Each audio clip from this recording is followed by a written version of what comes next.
Natal. O Natal estava chegando. A casinha de toras estava quase enterrada na neve. Grandes montes se acumulavam às paredes e às janelas. E quando Pá abria a porta pela manhã, deparava com uma parede de neve tão alta quanto Laura. Ele pegava a pá e atirava da frente, abrindo caminho até o celeiro, onde os cavalos e as vacas estavam confortáveis e quentinhos em suas baias. Os dias eram claros e sem nuvens. Laura e Mary ficavam em cadeiras à janela, olhando para a neve e as árvores cintilantes lá fora. A neve se acumulava nos galhos nus e escuros, brilhando ao sol. Pendentes de gelo se formavam desde os beirais da casa e chegavam à neve acumulada, tão grandes quanto o braço de Laura. Pareciam um vidro e também brilhavam. Quando Pá voltava do celeiro, sua expiração era visível no ar, como fumaça. Ele soltava nuvenzinhas que deixavam rastros de gelo em seu bigode e em sua barba.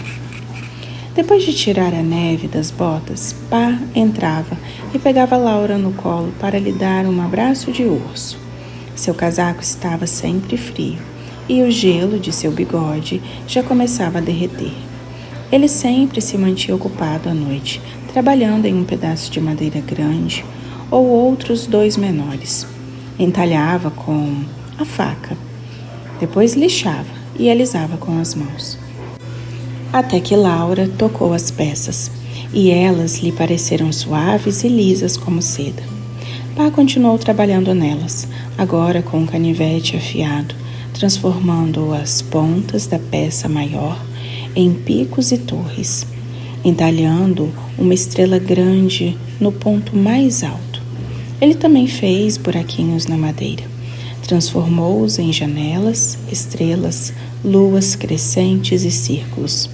E em volta entalhou flores, folhas e pássaros bem pequenininhos. Ele deixou um dos pedaços de madeira menores curvado, e nas bordas entalhou folhas, flores e estrelas, além de luas crescentes e arabescos. Nas bordas do menor dos pedaços, Pá entalhou uma videira florida. Seus entalhes eram mínimos, e ele trabalhava muito devagar e com todo cuidado, produzindo o que quer que se achasse bonito. Finalmente, tinha concluído as peças, e uma noite as encaixou. A peça maior se transformou em um fundo todo trabalhado para uma prateleira lisa, com uma estrela no topo. A peça curva, também lindamente entalhada, era o apoio da prateleirinha, por cuja borda corria a videira. Pá havia feito aquilo como presente de Natal para Má. Ele a pendurou com cuidado na parede, entre as janelas. Má colocou um bibelô de porcelana na prateleira. O bibelô de porcelana era uma moça de porcelana usando um gorro de porcelana. Seus cachos de porcelana estavam pendurados em seu pescoço de porcelana. Seu vestido de porcelana era amarrado na frente, e ela usava um avental rosa claro de porcelana e sapatinhos dourados de porcelana. Ficava linda ali na prateleira, com as flores, as folhas, os pássaros e as luas entalhados à sua volta, e a estrela em cima. Má passava o dia todo ocupada, fazendo delícias para o Natal. Fez pão branco, pão de centeio e biscoitos salgados, além de uma porção enorme de feijão, um porco salgado e melaço. Fez tortas de vinagre e de maçã seca.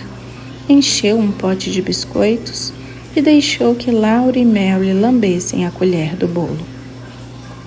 Uma manhã, Má ferveu o melaço com açúcar até formar um xarope grosso, e Pá trouxe 2 panelas com neve limpa e branquinha lá de fora.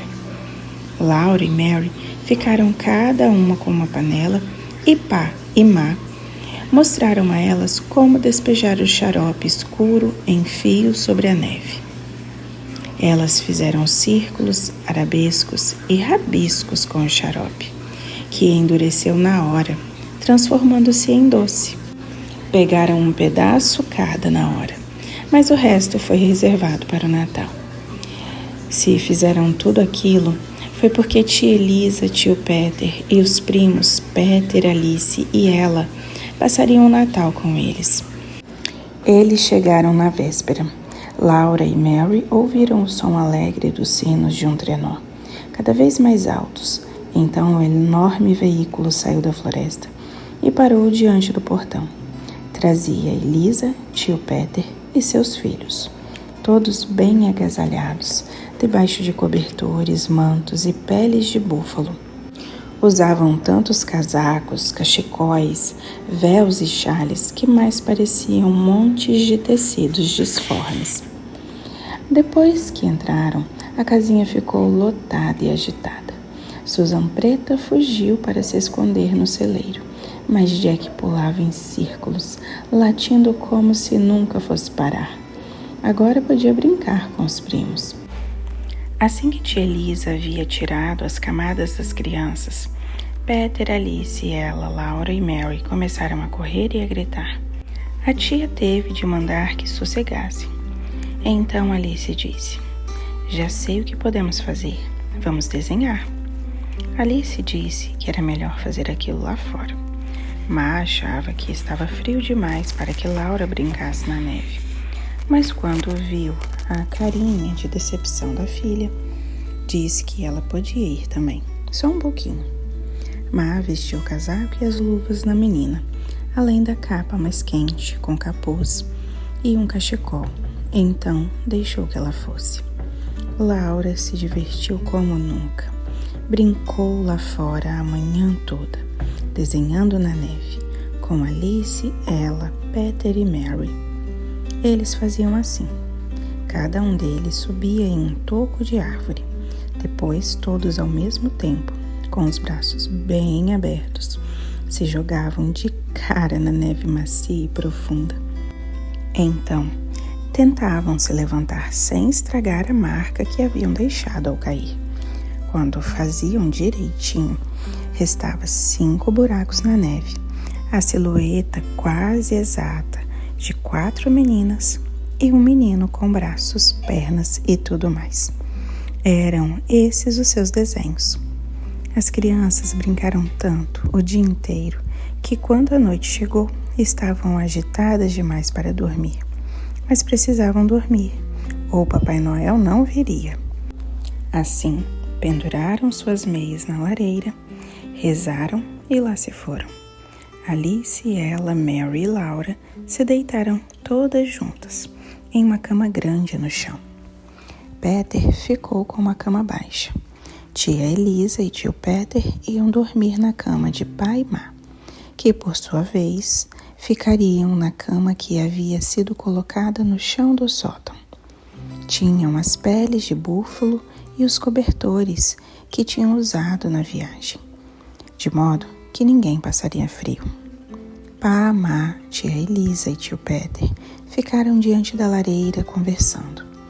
Bem quando estava pegando no sono, Laura ouviu tio Peter dizer: "Elisa escapou por pouco no outro dia, quando eu estava em Lake City. Sabem, Príncipe, aquele cachorrão que eu tenho?" Laura despertou na hora. Gostava de ouvir falar de cachorros. Ficou bem quietinha, olhando para as sombras que a lareira lançava sobre a parede de toras, e ouviu que o tio Peter dizia: "Bem, logo cedo, Elisa foi à nascente pegar um balde de água e Príncipe a seguiu. Quando chegou à ribanceira, onde o caminho segue por uma descida, Príncipe fincou os dentes na parte de trás da saia dela e a puxou. Vocês sabem como ele é grande. Elisa o repreendeu, mas Príncipe não a soltou, e ele é tão forte que ela não teve como se soltar. Príncipe insistia em puxar Elisa para trás, até que a saia dela rasgou. E era a saia que eu usava de molde, tia Elisa disse para Má. Minha nossa! Má reagiu. Ele rasgou um pedação da parte de trás, tia Elisa disse. Fiquei tão brava que poderia ter castigado o cachorro por isso, mas ele rosnou para mim. Príncipe rosnou para você? Pá perguntou. Pois é, disse tia Elisa. Então Elisa voltou a se dirigir à nascente. Tio Peter prosseguiu, mas Príncipe se colocou na frente dela e rosnou. Não deu ouvidos ao que ela dizia ou à bronca que ela dava. Continuava rosnando com os dentes à mostra. Quando Elisa tentou passar, ele bloqueou o caminho e tentou morder. Ela ficou com medo. E com razão, Má disse. Ele estava sendo tão agressivo que achei mesmo que poderia me morder, disse tia Elisa. Acho que teria mordido. Nunca ouvi falar de algo assim, disse Má. E o que foi que você fez? Dei meia volta, corri para as crianças em casa e fechei a porta. Tia Elisa respondeu. Príncipe já se comportou assim com desconhecidos, claro, disse tio Peter. Mas sempre foi tão bonzinho com Elisa e as crianças que eu não via problema em deixá-las com ele. Elisa não entendeu nada. Depois que ela entrou, o cachorro ficou rodeando a casa, rosnando. Sempre que Elisa ia abrir a porta, ele pulava e avançava. Ficou louco? Perguntou Má. Foi o que eu pensei, tia Elisa disse. Eu não sabia o que fazer. Ali estava eu, fechada em casa com as crianças, sem coragem de sair. Não tínhamos água. Eu não conseguia nem pegar um pouco de neve para deixar derreter. Sempre que abria uma fresta da porta que fosse, Príncipe agia como se fosse fazer picadinho de mim. Quanto tempo isso durou? Pá perguntou. O dia todo, até o fim da tarde, tia Elisa disse. Se Peter não tivesse levado a arma, eu teria atirado no cachorro. No fim da tarde, Príncipe ficou quieto e se deitou diante da porta. Tio Peter contou. Elisa achou que estivesse dormindo e decidiu passar por ele para ir buscar água na nascente. Ela abriu a porta bem devagar, mas é claro que ele acordou na mesma hora. Quando viu que Elisa estava com um balde na mão, ficou de pé e seguiu na frente dela rumo à nascente, como costumava fazer. Chegando lá, em toda a volta da água havia pegadas frescas de pantera na neve. As pegadas eram do tamanho da minha mão, disse tia Elisa. Era um animal grande, tio Peter confirmou. Eu nunca tinha visto pegadas daquele tamanho. Teria pego Elisa com toda certeza, se Príncipe tivesse deixado chegar à nascente naquela manhã. Vi os rastros. A pantera devia ter ficado em cima do carvalho, à beira da nascente, à espera de qualquer animal que fosse beber água. Sem dúvida teria atacado Elisa. Quando ela viu as pegadas, a noite já estava caindo. Elisa voltou para casa depressa, com o balde cheio. Príncipe a seguiu de perto, sempre olhando para o desfiladeiro. Deixei que ele entrasse em casa comigo, tia Elisa disse. Ficamos todos lá até que Peter chegasse. E você conseguiu pegar a pantera? Pá perguntou a tio Peter. Não, ele respondeu. Peguei a arma e procurei em toda parte, mas não a encontrei. Vi mais pegadas. Ela tinha ido para o norte, embrenhando-se mais na grande floresta. Alice, ela e Mary estavam todas bem despertas agora. Laura cobriu a cabeça e sussurrou para Alice. Nossa, você não ficou com medo? Alice sussurrou que sim, mas que ela tinha ficado com mais. Ela sussurrou que aquilo era mentira. Bem, mas foi você quem mais insistiu que estava com sede, Alice sussurrou. Elas ficaram ali, sussurrando até que Má disse: Charles, as crianças nunca vão pegar no sono se você não tocar para elas. Por isso, Pá pegou a rabeca. A casa estava tranquila e quentinha, iluminada pela lareira. As sombras de Má, tia Elisa e tio Peter, bem grandes, bruxuleavam ao fogo. A Rabeca começou a cantar alegremente sozinha. Cantou o dinheiro ao mascarado, a novilha vermelha, o sonho do diabo e o viajante do Arkansas. Laura dormiu enquanto Pá e a Rabeca cantavam juntos suavemente. Minha querida Neri Gray, levaram você também. Nunca mais verei meu amor. As crianças acordaram quase juntas na manhã seguinte. Olharam para as meias e perceberam que não estavam mais vazias. Papai Noel tinha passado por ali. Alice, ela e Laura usavam camisolas de flanela vermelha, enquanto Peter usava um camisão também de flanela vermelha. Todos correram para ver o que Papai Noel havia trazido. Em cada meia havia um par de luvas vermelhas e um pedaço comprido e achatado de bala com listras vermelhas e brancas e lindos entalhes nas laterais. Ficaram tão felizes que a princípio nem conseguiram falar. Só voltaram seus olhinhos brilhantes para os ótimos presentes. Laura era a que estava mais feliz de todos, porque também havia ganhado uma boneca de pano. Era uma boneca linda. O rosto era branco e os olhos eram botões pretos. A sobrancelha tinha sido feita com lápis e as bochechas e a boca haviam sido pintadas com a tinta extraída de frutas vermelhas. O cabelo era de fios pretos e havia sido trançado e emaranhado para ficar encaracolado. Tinha meinhas de flanela vermelha e galochinhas de tecido preto. O vestido era de um tecido rosa e azul bem bonito. A boneca era tão linda que Laura ficou sem palavras. Só a abraçou e se esqueceu de todo o resto. Não percebeu que estavam todos olhando para ela até que tia Elisa disse: "Já viram olhos deste tamanho?" As outras meninas não ficaram com inveja que Laura tivesse ganhado luvas, bala e uma boneca, porque ela era a menor, com exceção de Carrie e da bebê de tia Elisa, Dolly Varden. E as bebês eram pequenas demais para brincar com bonecas, tão pequenas que nem sabiam do Papai Noel.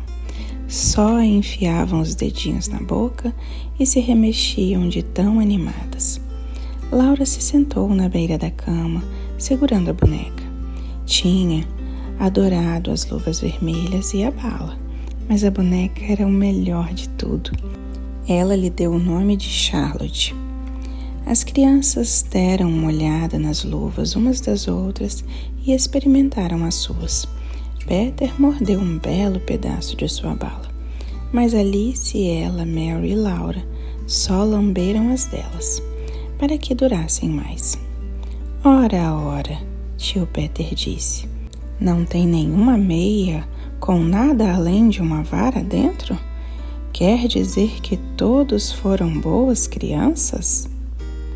Eles não acreditavam de verdade que Papai Noel seria capaz de não lhes dar nada além de uma vara. Aquilo acontecia com algumas crianças, mas não ia acontecer com eles. Era muito difícil ser bonzinho o tempo todo dia ou ano todo. Não provoque as crianças, Peter, tia Elisa disse. Ma disse, Laura não vai deixar as outras segurar sua boneca também? O que ela queria dizer era, meninas não devem ser egoístas. Por isso, Laura deixou que Mary segurasse sua linda boneca. Depois Alice a segurou por 1 minuto. E em seguida ela. Todas alisaram um belo vestido e admiraram as meias e as botinhas, além do cabelo enrolado. Laura ficou feliz quando Charlotte finalmente voltou aos seus braços, sã e salva. Pá e o tio Peter tinham ganhado um par de luvas quentes cada um, em xadrez vermelho e branco. Ma e tia Elisa as havia feito. Tia Elisa havia levado para Ma uma maçã vermelha e grande cheia de cravos da Índia. O cheiro era delicioso e nunca estragaria porque aquela quantidade toda de cravos ia mantê-la firme e doce. Má deu a tia Elisa um porta-agulha que ela havia feito. Parecia um livrinho com as capas de seda e as folhas em flanela branca, que impediria que as agulhas espetadas nela enferrujassem. Todos admiraram a prateleira de Má e tia Elisa disse que tio Peter havia feito uma para ela também, só que com entalhes diferentes, claro. Papai Noel não havia deixado nada para nenhum deles. Isso porque não dava presentes a adultos. Não porque não tivessem sido bonzinhos. Pai e Má tinham sido. Só que eles eram adultos e adultos podiam dar presentes uns aos outros. Então, todos os presentes tiveram de ser deixados de lado por um momento. Peter saiu com Pá e tio Peter para fazer pequenas tarefas. Alice e ela ajudaram tia Elisa a arrumar as camas. E Laura e Mary puseram a mesa enquanto Má fazia o café da manhã. Iam comer panquecas. E Má fez as das crianças em formato de bonequinho. Ela chamou uma a uma para virem com o seu prato. E enquanto esperavam ao lado do fogão, podiam ver Má fazer os braços, as pernas e a cabeça com a concha cheia de massa. Era emocionante vê-la virar o bonequinho formado, depressa, mas com cuidado, na chapa quente. Quando a panqueca ficou pronta, Má a punha no prato quentinha. Peter começou comendo a cabeça do bonequinho, mas Alice e ela, Mary e Laura, comeram suas panquecas devagar. Primeiro os braços e as pernas, depois o tronco, deixando a cabeça por último. Fazia tanto frio naquele dia que eles não puderam ir brincar lá fora, mas tinham as luvas novas para admirar e a bala para chupar. Todos se sentaram juntos no chão e ficaram vendo as ilustrações da Bíblia e de animais de todo tipo no livrão verde de Pá. Laura ficou o tempo todo com Charlotte nos braços. Então chegou a hora do almoço. Alice, ela, Peter, Mary e Laura não disseram nenhuma palavra à mesa, porque sabiam que crianças deviam ser vistas e não ouvidas. Nem precisavam pedir para repetir a comida. Má e tia Elisa mantinham os pratos deles cheios e deixaram que comessem todas as delícias que quisessem. O Natal é só uma vez por ano, disse tia Elisa. Eles comeram cedo, porque tia Elisa, tio Peter e os primos tinham um longo caminho a percorrer. Mesmo com os cavalos dando tudo de si, mal chegaremos antes do anoitecer, explicou tio Peter. Assim que terminaram de comer, tio Peter e Pá foram prender os cavalos ao trenó, enquanto Má e tia Elisa arrumavam os primos para ir embora. Foram vestidas meias grossas de lã sobre as meias comuns de lã e os sapatos que os primos já estavam usando. Seguiram-se luvas, casacos, capuzes e xales quentinhos, cachecóis e véus de lã grossa, cobrindo o rosto. Má colocou batatas assadas pelando nos bolsos deles para manter os dedos aquecidos. E tia Elisa aqueceu seus ferros no fogão para depois colocá-los a seus pés no trenó. Os cobertores, os mantos e as peles de búfalo também foram aquecidos. Assim, subiram todos no trenó, confortáveis e quentinhos. Pá prendeu bem o último manto que os cobria. Adeus, adeus, eles disseram e foram embora, os cavalos trotando alegremente e os sinos do trenó soando. Logo, não se ouvia mais o som dos animais e o Natal tinha chegado ao fim. Mas como havia sido feliz!